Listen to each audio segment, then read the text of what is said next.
Nagatangka. Yun, what's up mga kagaston? So, good evening sa inyo. So, nandito tayo ngayon sa may bandang dito sa malapit sa Madabdab. Sige. Sinamahan natin yung kasama natin na bumili ng motor. Ito, GXSR 150. Same engine po siya ng Raider 150 Fi. So, isa sa mga pangarap nating bike. Abot ko naman kasi yung ganto at saka magaan lang siya compare sa ibang sports bike na 150cc. So, yun. Sinamahan ko siya. So, all the way, yan. All goods naman yung motor. Kita naman sa labas, sariwa. Tapos, tawag nito. Pinagkaiba lang nito pala mga kagaston sa engine. Yung ganito is wala siyang kickstart. Ayan. Wala siyang kickstart. Pero, same engine ng makina ng Raider Fi.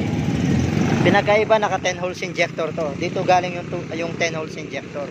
Yun yung stock niya. Yan, so napaka guwapo. Isa rin kasi sa pangarap natin to na sports bike na 150cc. So first time natin makakita sa personal. So video muna natin.